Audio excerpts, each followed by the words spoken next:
श्रीपादराजम शरणम प्रपद्ये. अध्याय 2. सिद्धयोग्याचं दर्शन, विचित्रपुरीचा वृत्तांत. मी मरुत्वमलई या पुण्यस्थळी घडलेल्या रोमहर्षक अनुभवाचं मनन करीत श्रीपाद श्रीवल्लभ स्वामींचं स्मरण करीत पुढील प्रवासास आरंभ केला. मार्गात अनेक पुण्यात्म्यांचं, थोर संतांचं दर्शन घेत मी मार्गक्रमण करत होतो. या प्रवासात आश्चर्याची गोष्ट अशी की काही न मागता भोजन मिळत असे. पांड्य देशातील कदंब वनात जाईपर्यंत माझ्या शरीराचं वजन क्रमाक्रमानं कमी होत होतं. या प्रांतात अतिजागृत असं शिवलिंग होतं. त्याचं मी दर्शन घेतलं आणि विश्रांतीसाठी शिवालयात थोडा वेळ थांबलो. नंतर प्रवास करण्यास सुरुवात केली. मार्गात मला सिद्ध योगींद्र नावाच्या एका महान तपस्व्यांचा आश्रम लागला. मी आश्रमात जाऊन त्या महापुरुषांचे चरणी नतमस्तक झालो. त्यांनी मोठ्या वात्सल्यपूर्ण भावानं माझ्या डोक्यावर हात ठेवला आणि श्रीपाद श्रीवल्लभ दर्शन प्राप्तिरस्तु असा तोंड भरून आशीर्वाद दिला. त्यांच्या चरणस्पर्शानं माझं शरीर कापसाप्रमाणे हलकं वाटू लागलं होतं. ते महायोगी मला म्हणाले, तू दर्शन घेतलेलं ते शिवलिंग अत्यंत जागृत आहे. त्याची कथा सुद्धा मोठी रंजक आहे. देवेंद्रानं आपल्या सामर्थ्यानं अनेक राक्षसांना मारून टाकलं, परंतु त्यांच्यातील एक राक्षस पळून गेला आणि त्यानं महादेवाची तपस्या करण्यास सुरुवात केली. तो ध्यानस्थ असताना इंद्रानं त्या राक्षसाला निर्दयतेनं ठार केलं. त्याच्या हत्येमुळं इंद्राचं सारं तेज लोप पावलं आणि तो निस्तेज दिसू लागला. या पापाचं क्षालन करण्यासाठी त्यांनी अनेक तीर्थांचं दर्शन घेतलं. पांड्य देशातील कदंब वनात तो आला आणि काय आश्चर्य, तेथील शिवलिंगाच्या प्रभावामुळे तो पूर्वीसारखा कांतिमान तेजस्वी दिसू लागला. त्याला अत्यंत आनंद झाला आणि त्या क्षेत्राचं महात्म्य जाणून घेण्याची उत्कंठा त्याला लागली. इंद्रानं ते वन मोठ्या उत्सुकतेनं पाहिलं. तेव्हा त्या दिव्य शिवलिंगाचं दर्शन झालं. मोठ्या भक्तिभावानं त्यानं त्याचं पूजन अर्चन केलं. नंतर त्या स्वयंभू लिंगावर हे सुंदरसं देवालय बांधलं. हे इंद्रानं प्रतिष्ठापना केलेलं शिवलिंग समस्त पापांचं हरण करणारं असून अत्यंत मंगलदायक आहे. पुण्यवंतांना, श्री दत्तप्रभूंच्या भक्तांना विनासायास याचं दर्शन घडतं. मी त्या महायोग्याचं हे वक्तव्य ऐकून अत्यंत रोमांचित झालो होतो. मोठ्या श्रद्धाभावानं त्यांचे चरणकमली मी नमस्कार केला. तेव्हा त्यांनी त्या शिवलिंगाचं पुन्हा एकदा दर्शन घेण्यास सांगितलं. मी त्यांच्या आदेशानुसार पुन्हा त्या वनात गेलो. तिथं मला अतिशय सुंदर असं शिवालय दिसलं, पण मी पाहिलेलं शिवमंदिर हे नव्हतंच. मला हे मंदिर श्री मीनाक्षी सुंदरेश्वराच्या मंदिरासारखं अप्रतिम वाटलं. मी मोठ्या श्रद्धेनं शिवलिंगाचं दर्शन घेतलं आणि श्री सिद्ध योगींद्रांकडे येण्यास निघालो. तेथील परिसर जनसमुदायानं भरलेल्या एका शहरासारखा वाटला. श्री योगींद्रांचा आश्रम मात्र मला सापडला नाही. मी श्रीपाद श्रीवल्लभ स्वामींचं मनात चिंतन करून पुढे प्रवास करण्यास प्रारंभ केला. तेव्हा सूर्यास्त होऊन अंधकार चोहीकडे पसरला होता. मी मार्गक्रमण करतच होतो. माझ्या मागून प्रकाशाचा झोत आल्यासारखा वाटल्यानं मी मागे वळून पाहिलं. माझ्या मागे 3 शिरं असलेला एक सर्प येत होता. त्याच्या मस्तकावर 3 दिव्य मणी होते. त्यांचाच प्रकाश मला मार्ग दाखवत होता. मी अत्यंत भयभीत झालो होतो. माझ्या हृदयाचं स्पंदन वाढत होतं. मी श्रीपाद श्रीवल्लभांच्या दिव्य नामाचा उच्चार करत पुढे चाललो होतो. त्या सर्पांचा उजेड मार्ग प्रदर्शन करत होता. शेवटी मी कसा बसा श्री सिद्ध योगींद्रांच्या आश्रमात पोचलो. तेव्हा तो दिव्य सर्प आणि त्याचा प्रकाश तत्काल अदृश्य झाला. श्री सिद्ध योगींद्रांनी माझं मोठ्या प्रेमानं स्वागत केलं आणि केळीच्या पानात भाजलेले गरम गरम चणे प्रसाद म्हणून दिले. मी ते पोटभर खाल्ले, परंतु माझ्या हृदयातील धडधड कमी झाली नव्हती. तेव्हा त्या दयामूर्ती योगीश्वरांनी मोठ्या प्रेमभावानं माझ्या धडधडत्या छातीवर हात फिरवला. नंतर तो दिव्य हात माझ्या मस्तकावरून फिरवला आणि माझ्या डोळ्यांनाही प्रेमस्पर्श केला. त्या करुणामय स्पर्शानं माझ्या हृदयातील सारी धडधड पार पळून गेली. तसंच मनातील वाईट विचार, दुष्ट संकल्प बाहेर निघून जात असल्याचं मला जाणवलं. हृदय एका अनामिक आनंदानं भरून गेलं.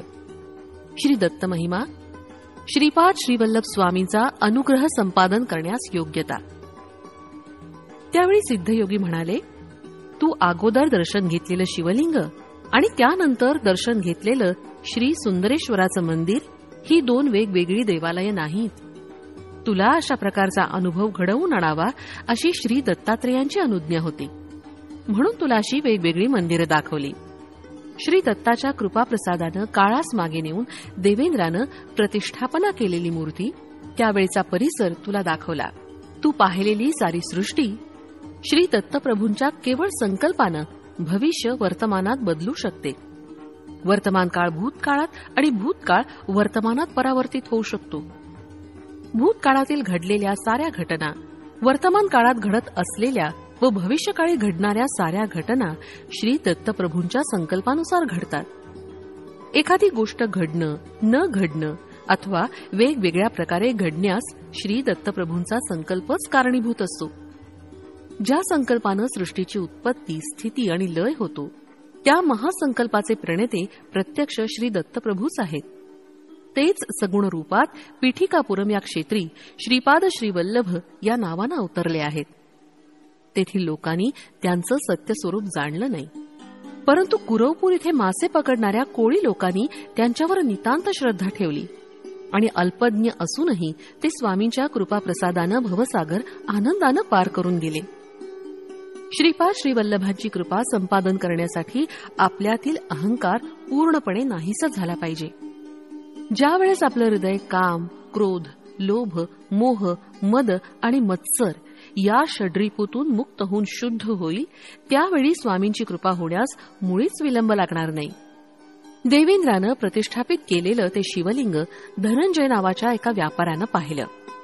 त्यानं त्या शिवलिंगाचा महिमा आपल्या देशाचा राजा कुलशेखर पांड्यास सांगितला. ही शिवाज्ञाच मानून त्यानं त्या मंदिराचा जीर्णोद्धार केला आणि तिथं एका नगराची स्थापना करून त्याला मधुरा नगर असं नाव दिलं. कुलशेखर याचा पुत्र मलयध्वज आपल्या पित्याप्रमाणेच ईश्वर भक्त होता. त्यानं संतान प्राप्तीसाठी पुत्र कामेष्टी यज्ञ केला होता. त्या यज्ञकुंडातून एक 3 वर्षाची अतिशय लावण्यवती कन्या अवतरित झाली. तिला पाहून राजा आणि यज्ञ करणारे सारे विप्र, ऋषीगण अत्यंत आनंदित झाले. ही कन्या म्हणजेच मीनाक्षी देवी. तिचा विवाह पुढे सुंदरेश्वराबरोबर झाला. या विवाहात प्रत्यक्ष भगवान विष्णूंनी कन्यादान केलं होतं. लग्न सोहळा अत्यंत थाटामाटानं साजरा झाला होता. शिवाच्या जटेमधून निघालेली वेगवती नदी मधुरा नगरीतून वाहत होती आणि तिच्या परिसरातील प्रदेश अत्यंत सुपीक होऊन निसर्गरम्य झाला होता. श्री सिद्धयोगींद्र पुढे म्हणाले, अरे बाबा, सृष्टीतील प्रत्येक वस्तूमध्ये स्पंदन होत असतं. भिन्न भिन्न प्रकारच्या स्पंदनामुळे व्यक्तीमध्ये आकर्षण तर काहींमध्ये विकर्षण होतं. पुण्यकर्म, उत्तम आचार आणि विचारांनी स्थूल, सूक्ष्म आणि कारणदेहात पुण्यरूपी प्रकंपन होतं. पापकर्मानं पापरूपी प्रकंपन होतं. मनुष्याच्या पुण्याईनं पुण्यशील व्यक्तींचा संग अर्थात सत्संगाची प्राप्ती होते. पुण्यस्थलांचं दर्शन घडतं. पुण्यकर्मात आसक्ती वाढून पुण्याची वृद्धी होत जाते आणि पापांचा नाश होतो. या सर्वांचं फलस्वरूप म्हणून श्री दत्तप्रभूवर भक्ती जडते.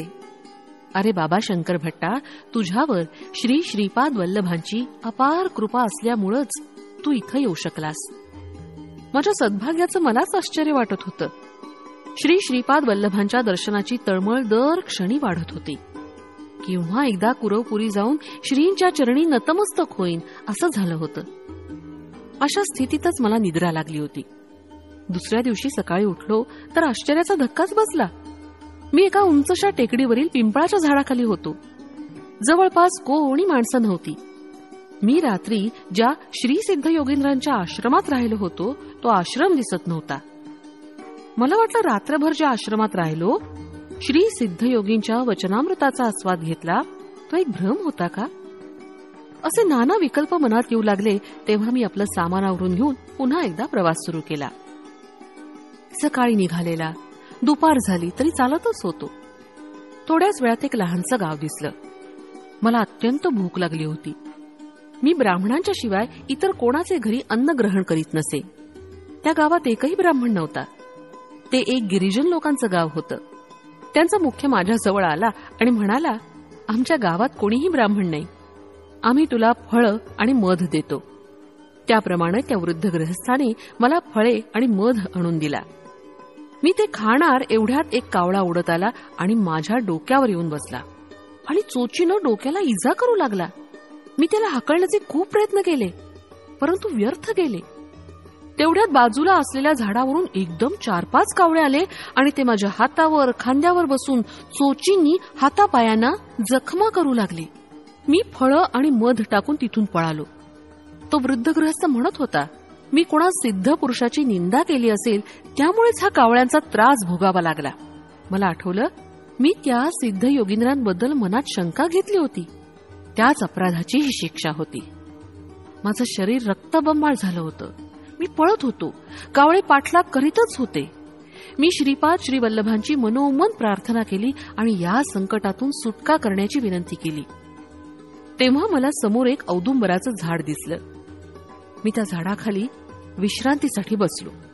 त्यावेळी मला जाणवलं की माझ्या शरीरातून एक प्रकारचा दुर्गंध येतोय. त्या वासामुळे जवळपास असलेल्या वारुळातून सर्प बाहेर आले आणि त्यांनी मला दंश करण्यास सुरुवात केली. त्यांच्या त्या विषानं मी मृतप्रायच झालो. तोंडातून फेस येत होता, हृदयाचे ठोके मंद गतीनं चालले होते. केव्हा मृत्यू येईल हे सांगताही येत नव्हतं. सायंकाळ झाली होती. एक धोबी कपडे धुवून वाळवून कपड्यांचं गाठोडं गाढवावर ठेवून ते घरी घेऊन जात होता. माझी स्थिती पाहून त्याला दया आली. त्यांनी मला एका गाढवावर बसवलं आणि त्यांच्या गावातील चर्म वैद्याकडे घेऊन गेला. त्या वैद्यानं वनातील काही मुळ्याचा रस काढून मला पिण्यास दिला. सर्पदंश झालेल्या जागेवर थोडी पानं बांधली. पिंपळाच्या कोवळ्या पानांचा रस काढून तो जखमीवर लावला. माझ्या दोन्ही कानात पिंपळाच्या पानाचे देठ ठेवले होते. विष जसं जसं पिंपळाच्या पानात उतरू लागलं तस तशा वेदना असह्य होऊन मी ओरडू लागलो. विष पूर्ण उतरून गेल्यावर मला बरं वाटलं. ती रात्र मी वैद्याच्या घरीच काढली. तो वैद्य श्री दत्त प्रभूंचा भक्त होता. तो रात्रीच्या वेळी आपल्या कुटुंबियांसह मधुर आवाजात दत्त प्रभूंचं भजन गात होता. मी पलंगावर निजलो होतो. त्यांच्या त्या रसभरीत कीर्तन गायनानं माझं हृदय श्री दत्त प्रभूंच्या अनुकंपेनं भरून आलं होतं. त्या वैद्यांनी केलेल्या उपचारांनी मी पूर्ण बरा झालो होतो. त्यांचे हे उपकार कसे फेडावे हे मला समजत नव्हतं. भजन संपवून तो वैद्य माझ्याकडे आला. त्याचे नेत्र करुणारसाची जणू वर्षाच करत होते. तो म्हणाला, माझं नाव वल्लभदास आहे. मी चर्मकारांचा वैद्य. मी नीच जातीचा असलो तरी मी जाणतो की तुम्ही श्रीपाद श्रीवल्लभांच्या दर्शनासाठी निघाला आहात. तुम्हाला कावळ्याकडून त्रास झाला आणि सर्पदंश का झाला ते सुद्धा मला माहिती आहे. आपलं नाव शंकर भट्ट आहे हेही मी जाणतो. त्याच्या या अचूक वक्तव्यानं मी अवाकच झालो. मला वाटलं या वैद्यास ज्योतिषशास्त्राचं ज्ञान असावं. हा विचार मनात येताच वल्लभदास म्हणाला, मी ज्योतिषी नाही.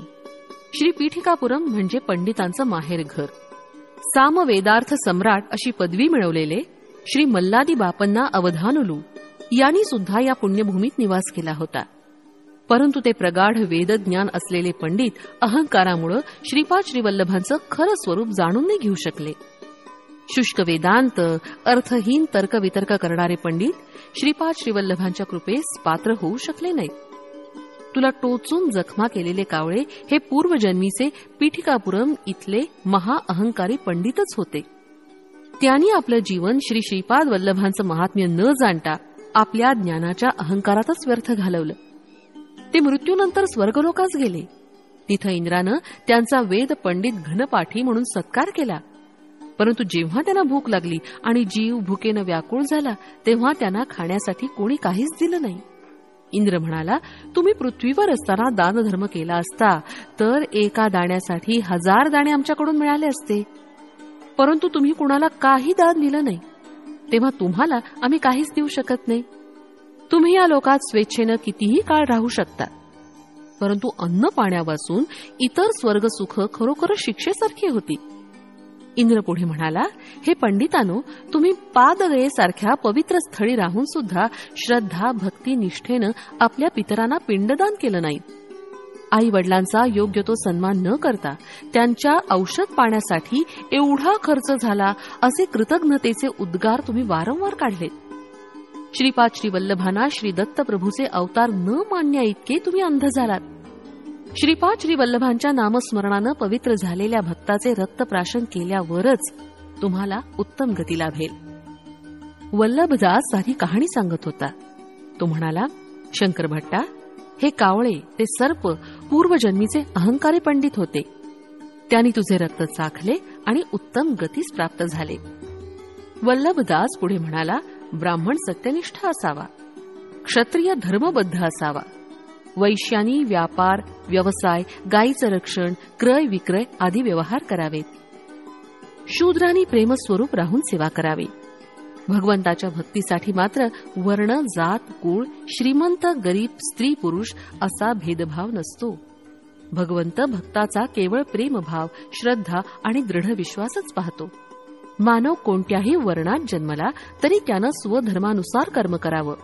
वल्लभदास पुढे म्हणाला, तू लहान असताना विष्णुमूर्तीचं ध्यान श्लोकाचं पठण करीत होतास. त्यावेळी तू विनोदानं एका श्लोकाचा चूक अर्थ आपल्या मित्रांना सांगत होतास. तो श्लोक असा होता, शुक्लां वरधरम विष्णुं शशिवर्णं चतुर्भुजं प्रसन्न वदनं ध्यायेत सर्व विघ्नोपशांतये. याचा विनोदार्थ केलेला अर्थ श्री दत्तप्रभूंना आवडला नाही. त्याची शिक्षा म्हणून तुला अशा धोबी लोकांनी गाढवावर बसवून आणलं. शेवटी चर्मकारांच्या गावात पोचवलं. तुझी अशी दुर्गती करण्यामागे श्रीपाद श्री वल्लभांचा विनोदाबरोबर तुला काही पाठ शिकवून तुझ्यातील अहंकार दूर करण्याचा मानस होता. त्या दयाघन श्री गुरु श्रीपाद श्री वल्लभांची प्रत्येक क्षणी आपल्यावर दृष्टी असते, ही गोष्ट ध्यानात असू दे. मी श्री वल्लभदासांच्या हितोपदेशानं कृतकृत्य झालो. माझ्यातील ब्राह्मण असल्याचा अहंकार नाहीसा झाला. मी वल्लभदासांचा पाहुणचार स्वीकारला. 2-3 दिवस राहून पुढे चिदंबरला जाण्यास निघालो. चिदंबरला पोचण्याच्या अगोदर विचित्रपूर नावाचं गाव लागतं. त्या गावाच्या नावाप्रमाणेच तिथला राजाही विचित्र वर्तन करणारा होता. त्या राजाला एक मुलगा होता, परंतु तो मुका असल्यामुळं राजा नेहमी उदास असे. त्याला वाटे की ब्राह्मणांनी लोपभूयिष्ट म्हणजे यज्ञ कर्मलोप असा यज्ञ केल्यानं त्याचा मुलगा मुका झाला. तो ब्राह्मणांचा अपमान करून त्यानं गाढवावर बसून त्यांची मिरवणूक काढीत असे आणि ब्राह्मणांना दान म्हणून राजगिऱ्याची भाजी देत असे. त्या राज्यात ब्राह्मण आपला अहंकार विसरून अगदी दयनीय स्थितीस प्राप्त झाले होते. एका विद्वान ब्राह्मणास राजानं मूक भाषेवर ग्रंथ लिहिण्याची आज्ञा केली होती. त्या राजाज्ञेनुसार ते राजगुरू ब्राह्मण मूक भाषेवर संशोधन करू लागले होते. शंकर भट्ट आणि राजे महाराजांचा संवाद. राजाच्या सैनिकांनी मला आपण ब्राह्मण आहात का असा प्रश्न विचारला. मी होकारार्थी मान हलवताच आपणास आमच्या महाराजांचं आग्रहाचं आमंत्रण आहे असं म्हणून राजवाड्यात येण्याची विनंती केली. मी त्यांच्याबरोबर राजासमोर उभा राहिलो. मला भीतीनं घाम फुटला होता. मी तेव्हा मनोमन श्री श्रीपाद वल्लभांची प्रार्थना केली आणि नामस्मरण करू लागलो. राजानं मला पहिला प्रश्न विचारला, एवढ्यास एवढं तर एवढ्याला किती होईल? मी गंभीरपणे उत्तर दिलं, एवढ्याला एवढंच. माझ्या उत्तरानं राजाला आश्चर्य वाटलं आणि तो म्हणाला, महात्मन, आपण मोठे पंडित आहात. आपल्या दर्शनानं मी धन्य झालो. राजानं आपल्या पूर्वजन्मातील आठवणी सांगण्यास सुरुवात केली. तो त्या जन्मी एक ब्राह्मण होता. त्याच्या घरी राजगिरा पिकत असे. ती भाजी तो सर्वांना मुक्त हस्ताना देत असे. त्याच्या 6 ध्यायी ब्राह्मणांकडून यजमानांच्या घरी पूजा अर्चा अभिषेक आदी करून घेत असे. यजमानांनी दिलेली दक्षिणा मात्र स्वतः घेऊन अगदी अल्पशी त्या गरीब ब्राह्मणांना देत असे. त्यांच्या घरची राजगिऱ्याची भाजी सुद्धा फुकटच घेत. कालचक्र फिरत गेलं. दुसऱ्या जन्मी तो गरीब ब्राह्मण राजा म्हणून जन्मला आणि त्याला त्रास देणारे लुबाडणारे ब्राह्मण दुसऱ्या जन्मी सुद्धा त्याच राज्यात ब्राह्मण म्हणून जन्मले. तो राजा पूर्वीच्या जन्मी दिलेल्या राजगिऱ्याच्या भाजीच्या दानाच्या कैक पट या जन्मात दान देत होता. त्याला अचाट दानाचं फळ काय मिळेल याचं उत्तर हवं होतं. मी राजाला म्हणालो, महाराज, राजगिऱ्याची भाजी कितीही दान केली तरी तिच्या 100 पटीनं तीच भाजी आपणास मिळेल. सध्याच्या परिस्थितीत रत्न, मणी, सोने आदी दान करणं तुझ्या हिताचं आहे. माझ्या उत्तरानं राजाला आनंद झाला. आता दुसरा प्रश्न मूक भाषेचा होता. राजगुरूंनी माझी परीक्षा घेण्याकरता आपली 2 बोटं दाखवून 1 का 2 असं खुणेनं विचारलं. त्यांनी मला एकटाच आलास का सोबत कोणी आहे असा प्रश्न वाटून मी एकटाच आलो असं दर्शवण्यासाठी 1 बोट दाखवून खुणेनंच उत्तर दिलं. त्यानंतर त्यांनी 3 बोटं दाखवली 3 संख्या पाहताच मला दत्तात्रेयांची मूर्ती आठवली. तुम्ही दत्तभक्त आहात का असा प्रश्न वाटला. मी भक्ती ही गुप्त असावी असं जाणून हाताची मूठ बंद करून दाखवली आणि भक्ती हा विषय अंतरंगाचा आहे असं सांगितलं. नंतर राजगुरूंनी गोड पदार्थांचा मिठाईचा भंडाराच मला देत असल्याची खूण म्हणून तसे हातवारे केले. परंतु मी ते हाताने नाकारले आणि माझ्याजवळ असलेले पोहे पुरचुंडीतून काढून त्यांना दिले. मला गोड पदार्थापेक्षा पोहे जास्त आवडतात. तुम्ही सुद्धा त्याची चव पाहू शकता असा माझा भाव होता. माझ्या या सगळ्या उत्तरांनी राजगुरू अतिशय प्रसन्न झाले आणि राजास म्हणाले, राजा, हा फार मोठा पंडित आहे. हा मुक्यांच्या भाषेत सुद्धा मोठा पंडित आहे. 2 परीक्षांमध्ये तर मी सफल झालो होतो. आता 3री परीक्षा डोळ्यासमोर भेडसावत होती. राजगुरूंनी सांगितलं, चमक मधील श्लोक वाचून त्याचा अर्थ सांगावा. मी श्रीपाद श्रीवल्लभांचं मनोमन स्मरण करत एक श्लोक वाचला आणि त्याचा अर्थ सभेस समजावून सांगितला. मी सांगितलेला अर्थ असा होता, एकाचमे म्हणजे 1, तिसरश्चमे म्हणजे एकाला 3 जोडले असता 4 होतात आणि त्याचं वर्गमूळ 2 येतं. पंचचमे म्हणजे 4त 5 मिसळल्यास 9 होतात आणि त्याचं वर्गमूळ 3 येतं. सप्तचमे म्हणजे वर आलेल्या 9 मध्ये 7 मिसळल्यास 16 येतात आणि त्याचं वर्गमूळ 4 येतं. नवचमे म्हणजे वरील 16 संख्येत 9 मिसळले असता 25 येतात आणि त्याचं वर्गमूळ 5 येतं. एकादशचमे म्हणजे वरील 25 मध्ये 11 मिसळल्यास 36 येतात आणि त्याचं वर्गमूळ 6 येतं. त्रयोदशचमे म्हणजे वरील 36 संख्येत 13 मिसळल्यास 49 येतात आणि त्याचं वर्गमूळ येतं 7. पंचदशचमे म्हणजे वरील 49 संख्येत 15 मिसळले असता 64 होतात आणि त्याचं वर्गमूळ येतं 8. सप्तदशचमेचा अर्थ वरील 64 संख्येत 17 मिसळले असता येणारी संख्या 81 आणि त्याचं वर्गमूळ 9. नवदशचमे म्हणजे वरील 81 संख्येत 19 मिसळले असता 100 होतात आणि त्याचं वर्गमूळ येतं 10. एकविंशतिश्चमे म्हणजे वरील 100 या संख्येत 21 मिळवल्यास संख्या 121 येते आणि त्याचं वर्गमूळ येतं 11. त्रयोविंशतिश्चमे म्हणजे वरील 121 संख्येत 23 मिसळले असता 144 होतात आणि त्याचं वर्गमूळ येतं 12. पंचविंशतिश्चमे याचा अर्थ वरील 144 संख्येत 25 मिसळले असता 169 होतात आणि त्याचं वर्गमूळ येतं 13. सप्तविंशतिश्चमे याचा अर्थ वरील 169 मध्ये 27 मिसळले असता 196 होतात आणि त्याचं वर्गमूळ येतं 14. नवविंशतिश्चमे म्हणजे वरील 196 मध्ये 29 मिसळल्यास 225 होतात आणि त्याचं वर्गमूळ येतं 15. एकत्रिंशश्चमे याचा अर्थ वरील 225 मध्ये 131 मिळवले असता 256 येतात आणि त्याचं वर्गमूळ येतं 16. त्रयस्त्रिंशश्चमे म्हणजे वरील 256 मध्ये 33 मिसळले असता 289 येतात आणि त्याचं वर्गमूळ येतं 17. माझं हे प्रवचन मलाच आश्चर्यकारक वाटलं. मी हे जे बोललो ते सर्व सृष्टीच्या परमाणूचं रहस्य होतं. ते कणादृष्टीनं माहिती होतं. परमाणूंच्या सूक्ष्म कणांच्या भेदामुळेच विविध धातूंची निर्मिती होते. माझं हे प्रवचन दरबारातील सर्वांनाच खूप आवडलं. राजाच्या सर्व प्रश्नांना समर्पक उत्तरं दिल्यामुळं आणि श्री श्रीपाद वल्लभांच्या कृपेनं मी त्या विचित्रपूर नगरातून सुरक्षितपणे बाहेर पडलो.